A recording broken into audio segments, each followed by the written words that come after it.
All right, welcome to the after the show on our Peterson brass. Now, I'd shown a quick preview of the brass and just sort of do an initial inspection of it in a previous video.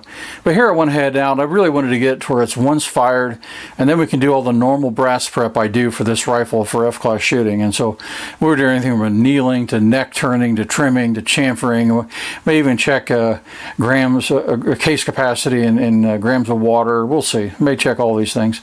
But for sure we'll do our normal case prep routine for this and make sure they're all exactly on par with the Lapua and Hornady match brass that I shoot, and then we'll shoot them side by side and see how they do.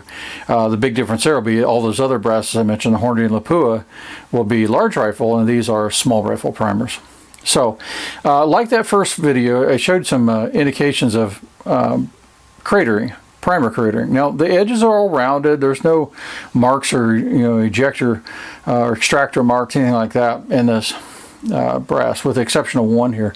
But kind of interesting thing, there's one very light extractor smear here. Like I might have had a little bit of hard bolt opening on that, but it's the only one. So yeah, I don't think it's anything to even worry about at all, because these are all new cases, small case capacities. They all expand, and these loads will be a little lower pressure at that point. But anyway, I thought you'd like to see this, because everyone, now these are the 168 grain Reloader 15 with 44 grains of Reloader 15, and there's really no issues across the board. And then these are the 175 grain custom Nosler custom competition bullets with 42.5 grains of Varget. Now you can go a lot higher with Varget on these, but it had been an accurate load in this rifle I've been shooting, and so I shoot this load quite often, so I just loaded that up. Neither one of these are extreme in pressure. This is a little bit higher, but it's a smaller bullet too, so it's going faster. But unfortunately, like an idiot, I have this great lab radar, and what did I do? I left my chronograph at home, and so I don't have the velocity data, but it's okay. I have a lot of known information on these loads, and I know what they're doing.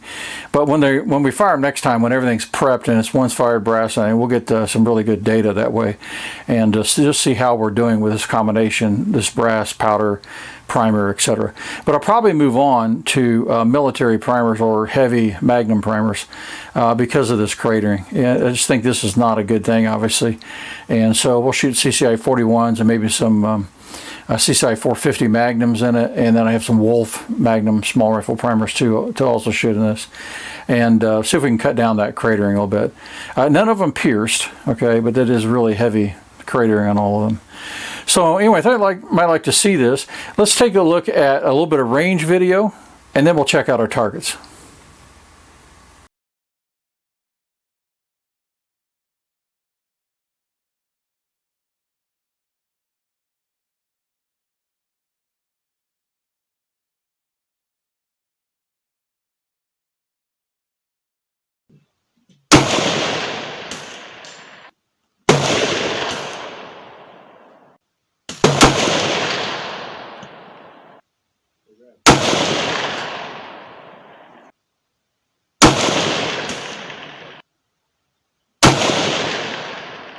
This rifle, you know that.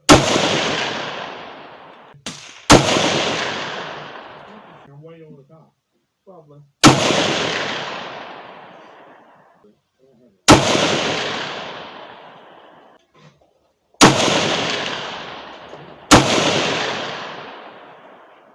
I need the paper.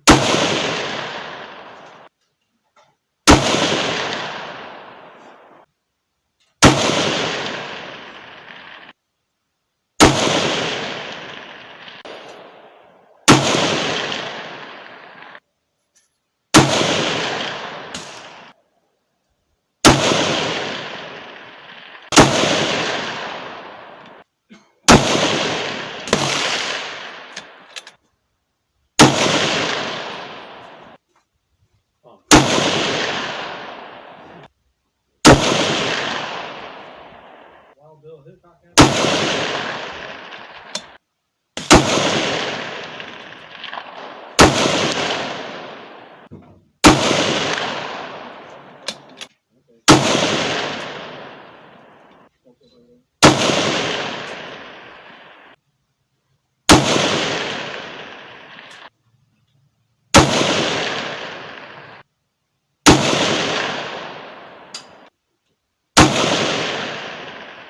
is their normal price, though. Yeah.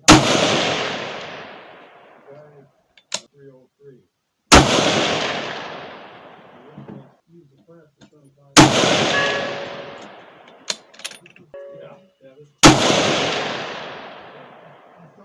tire shop.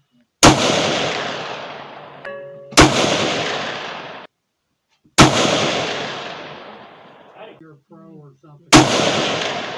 Okay. Okay. So that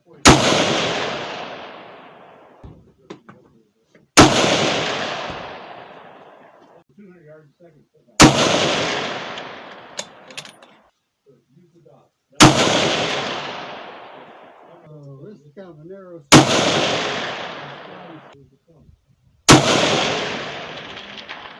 With the brake on it.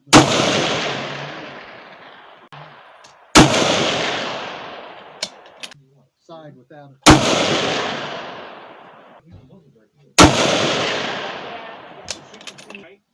Where the concrete is 25.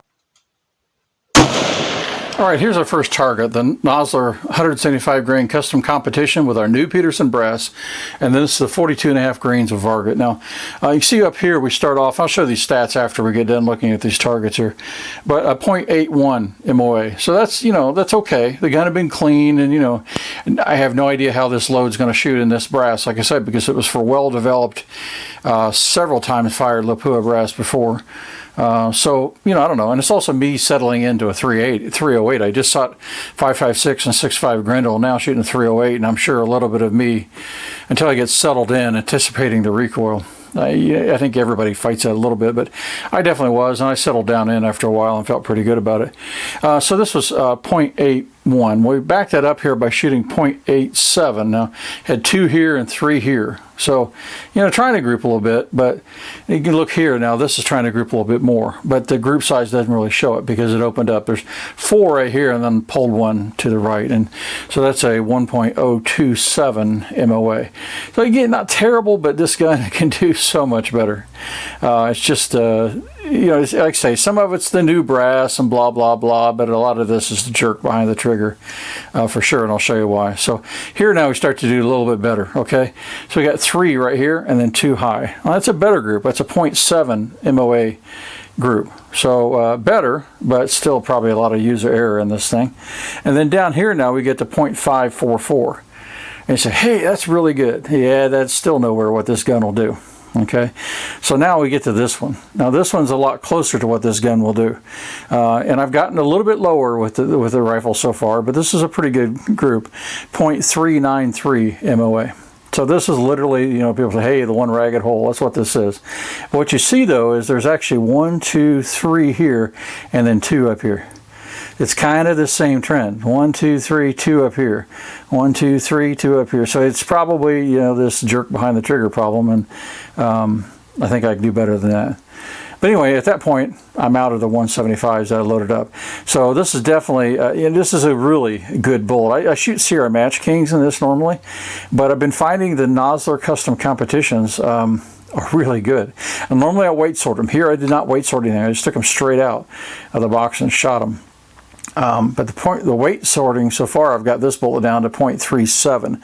So this isn't very far at 0.39 MOA. So anyway, that's pretty good. Let's take a look now at the 168 grain Amax. All right, so this is our 168 grain Amax load with Reloader 15. And again, in a new Peterson brass. And it consistently shot pretty well. Okay, it can shoot better than this, and this is one where I felt that on these targets in general I was shooting pretty well. Now these are some warm-up rounds I shot, so 175 grain Sierra Match Kings, and these have been Varget loads and Hornady 4X brass, and it shoots better than this, but again the barrel had just been cleaned, so I ran some fouling shots through here too, and just to warm it up a little bit. But it was a pretty cool day, 47 degrees, so these probably weren't enough to warm it up too much. And then there was a point on the other target where I'd been shooting for a while and it was probably getting too warm. The best group is after I let it cool a little bit, so some of that is probably at play in here. But anyway, I thought I'd show you these because in general it's shooting pretty well. So this is a 0.744 MOA group, and again, the gun shoots much better than this, but for brand new brass and just throwing in a load I'd used before, I think it's not too bad, and different primers too. Not too bad for a starting point. This is 0.625 MOA. 0.642 MOA, 0.549 MOA. So that's the best of these groups, and then down to a 0.7 with that one coming out of there, 4 right here and 1 here. So it was trying to group really good. So again, I think the load could be really good. Maybe once these have been fired, and then we'll trim, chamfer them, and nail them, all that sort of stuff, and maybe even neck turn them for the next time through. We'll see what they measure. Pretty good results. So far at Peterson Brass, yeah, I'm really happy. Small rifle primer, I think that's still up in the air a little bit. I don't know that these federal small rifle primers will be the ones they use next time because of the pressure. So we'll move up to heavier Magnum and military primers and see see what we do. But anyway, pretty cool, pretty fun, really happy with the Peterson Brass. I mean, I hate to say that, but from just an initial view of quality, following through with some shooting of it, for new brass once fired, this is a pretty good result. So I'm pretty happy with them overall, and I'll be purchasing more. So anyway, stats after this, and if you liked the video, please like and subscribe.